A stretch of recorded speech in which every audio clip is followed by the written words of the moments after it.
O início da eleição para escolher o próximo presidente da Rússia foi marcado por protestos de alguns eleitores.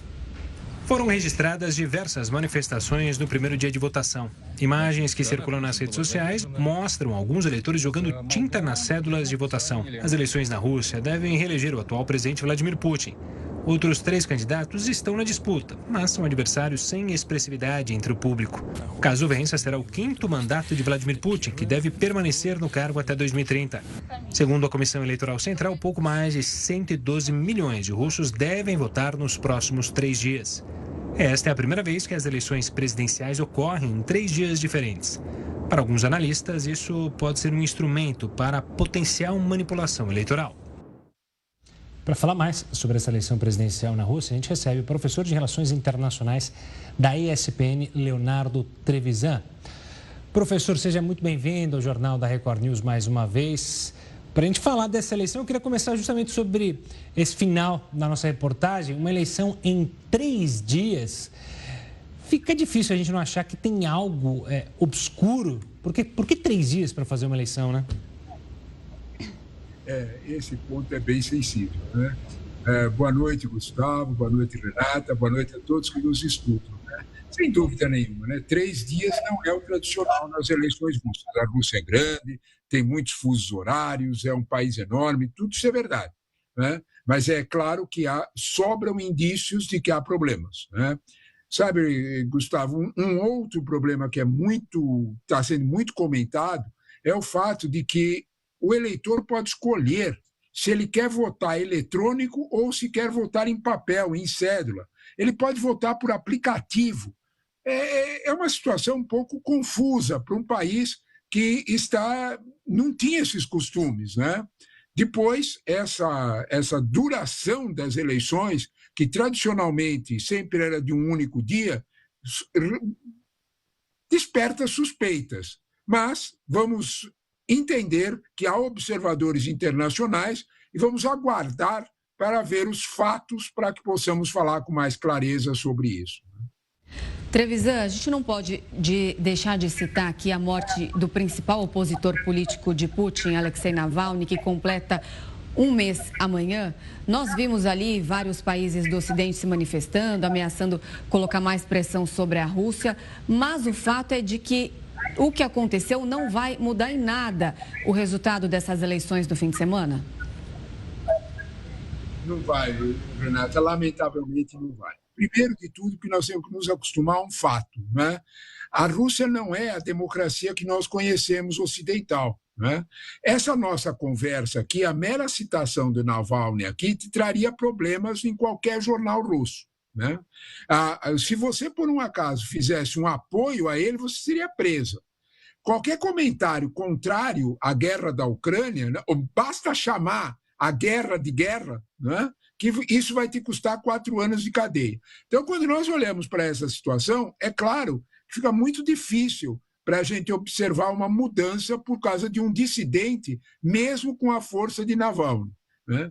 É preciso ponderar também que Navalny era muito conhecido no exterior, mas pouco conhecido no interior da Rússia, dentro da Rússia, pela pressão exatamente da mídia. Aliás, é preciso lembrar que não há oposição nessa eleição. Tem mais 3 candidatos, mas todos aqueles candidatos que, de alguma forma, apresentavam qualquer tipo de crítica direta a Putin, perderam seus registros eleitorais. Na forma, nós não podemos deixar de negar, essa eleição tem um formato de uma aclamação. Isso é indiscutível no contexto russo.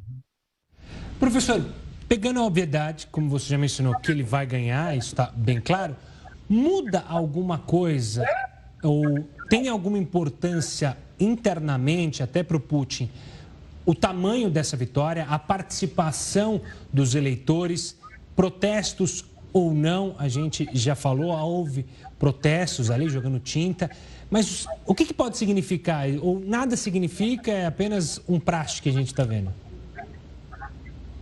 Gustavo, você tocou no ponto central, né? O que efetivamente esta eleição quer dizer, né?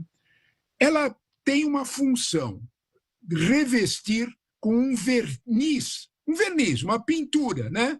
de legitimidade o poder absoluto, autocrático de Putin. Isso é indiscutível.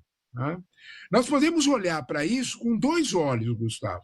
Nós podemos olhar para isso com o olho ocidental e perceber uma clara situação de absoluta autocracia. Né? E que vai se traduzir exatamente no que você falou. A única menção é quantas pessoas vão sair de casa e participar desse cenário eleitoral, que pode ser eletrônico, pode ser por células. Se ele ficar com menos de 70%, que foi o que ele alcançou, ele, Putin, na eleição passada, alguma preocupação aparece. Se ele tiver menos de 80% dos votos, também.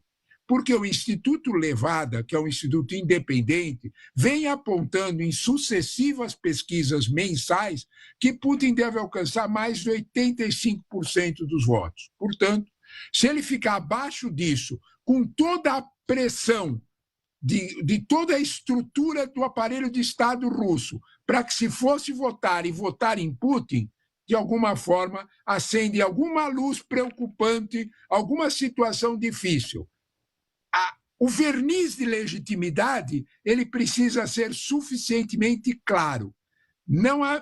É indiscutível que nós temos essas duas realidades, como vemos a Rússia de fora e como a Rússia é vista, como Putin é visto dentro.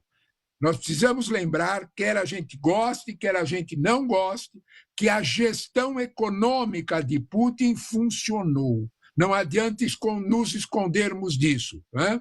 O Instituto de Estudos Russos da Universidade de Londres é muito claro de mostrar que há uma eficiência no processo econômico.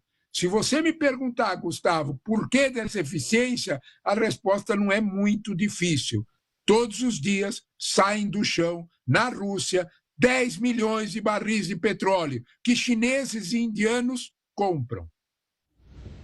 Isto criou um fundo soberano, dólares acumulados, que foram gastos exatamente agora com essa guerra. Esses dólares acumulados garantem compra de carro, garantem compra de outros produtos e garantem, de alguma forma, que a economia russa funcione.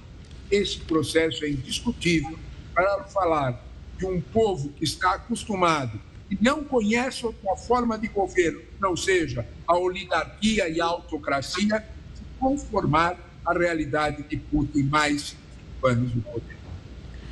Trevisan, a gente viu o Zelensky pedindo aí para a comunidade internacional não reconhecer o resultado dessas eleições. Tem também mais de 50 Estados-membros da ONU condenando os esforços da Rússia para realizar a votação nas regiões anexadas ali daquela parte da Ucrânia. O que eu quero te perguntar é o seguinte, que agora... com esse novo fôlego que Putin vai ganhar ficando aí à frente do poder na Rússia até 2030, pelo menos, essa guerra pode mudar os rumos, porque agora ele ganha um poder estendido aí pelos próximos 6 anos. Deve ter alguma mudança no conflito com a Ucrânia? Renata, é curiosa a tua pergunta pelo seguinte: a resposta da tua pergunta não está na mão do eleitor russo e também não está dentro da Rússia. A resposta da tua pergunta está em Washington. A resposta da tua pergunta está em 5 de novembro deste ano aqui. Quem vai ganhar a eleição em Washington? Se a eleição for ganha por Trump, é bastante provável que Putin não faça grandes ameaças, mas ele consolide sua vitória na Ucrânia, concentrando, avançando essa vitória até a Moldávia, fechando todo um leque no leste e sul da Ucrânia para a Rússia. Se a vitória for de Biden, é possível que que a guerra dure mais algum tempo. Ela persista, ela ocorra, ela avance mais talvez 2, 3 anos. O epicentro dessa decisão saiu da mão da Rússia e migrou para a eleição norte-americana. Isso é um fato indiscutível. De algum modo, Zelensky sabe disso, tanto que todas as eleições, a futura eleição na Ucrânia passou toda para março do ano que vem, exatamente aguardando essa decisão norte-americana. Com Putin, consolida. Com Biden, a guerra fica durante mais tempo, durante mais algum tempo. Porém, é preciso ter consciência de que será muito difícil qualquer retomada desses 20% do território que a Rússia tomou da Ucrânia. Professor, muito obrigado pela conversa mais uma vez. Sempre uma honra e um prazer ter você aqui para a gente entender todos esses desdobramentos geopolíticos no mundo. Um forte abraço e até a próxima. Eu é que agradeço o convite mais uma vez de vocês e as interessantes perguntas, como sempre. Muito obrigado. Boa noite a todos. Boa noite.